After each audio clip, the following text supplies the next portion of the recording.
जी नाज़रीन, मां सेवण जे सखी पाण सुल्तान पाड़े में मौजूद आहियां, जिते बिजलीअ जो माज़ूर पोरियत नौजवान रिज़वान कलोड़ो जे घर में मौजूद आहियां, जेको 3 साल अॻु में टंग में बिजलीअ जो शॉक लॻण सबबि जेको सो उन टंग खां पहिरीं माज़ूर थियो। उन खां पोइ हाणे 2 हफ़्ता अॻु ई जेको सो मस्जिद में जेको सो बिजलीअ जो कमु कंदे करंट लॻण सबबि संदसि बांह बि जेको सो 2-3 हंधनि तां टुटी वई आहे, जंहिं करे हू हिकिड़े हंधि खट ते रहण ते मजबूर थी वियो आहे, जंहिं करे सख़्तु घणो परेशान आहे ऐं गुरबत सबबि पंहिंजो इलाजु करण खां क़ासिर आहे। अचो त रिज़वान कलोड़ो ऐं उन जे जेको सो घर भातियुनि सां ॻाल्हि ॿोल कयूं। पहिरीं वाक़ियो 2019 टियों महीनो 10 मार्च ते मूंसां हादसो थियो। मां लाइट जे कमु दौरान कंदे मां किरियो हुउसि। उन में मुंहिंजी टंग फ्रैक्चर थी पई। मां उन खां बाद में 3 सालनि खां पोइ मूं टंग मुंहिंजी तयारु थी, अल्हम्दुलिल्लाह। कुझु वक़्तु मां हिन ई घोड़ीअ ते माना पंहिंजी रोज़ी कंदो रहियो हुउसि, पर हाणे 2 हफ़्ता थिया आहिनि। वरी बि मां अलाह जे घर में कमु पियो कयो त मूंखे करंट लॻो, हथ में तार जेकी मूंखे झलियो बीठी। उन खां बाद में मुंहिंजो जेको बांह जो आहे कुल्हो डैमेज थी चुको आहे, जेको गोलो आहे फाटी पियो आहे। हाणे मां ग़रीब आहियां, ताक़त मूं में न आहे, वसियत न आहे जा मां उनजो किथां इलाजु करायां त मुंहिंजो को हल थी निकिरे, मां रोज़ी कयां। मूं बचनि जी रोज़ी रिज़्क मुंहिंजे रब लिखी आहे, पर वसाइल त असांजे मथां न।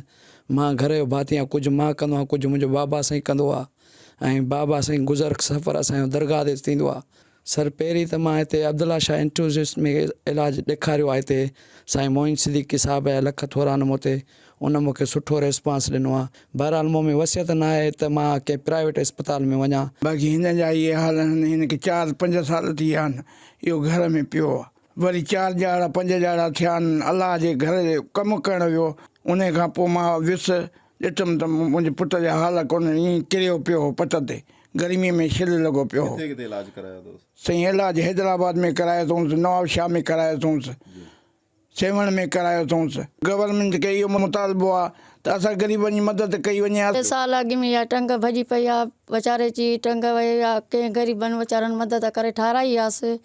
वरी इहा 3 सालनि चइनि खां पोइ वरी इहा मस्जिद में कमु कराई त वरी वीचारे खे छाट लॻी आहे त इहा बांह वीचारे जी भॼी पई आहे। ॿियो त असांजो ई भाई केर बि कोन्हे, को रुॻो मुंहिंजे बचे खे ड्यूटी का मिली वञे माज़ूर कोटा त मुंहिंजो बचो बसि मिली वञे। परेशानी इहा ई आहे बसि, ॿियो वधीक कुझु न। साईं आसिफ़ शाह खे, मुराद अली शाह खे चई था सघूं, सलीम भाजारीअ खे चई था सघूं।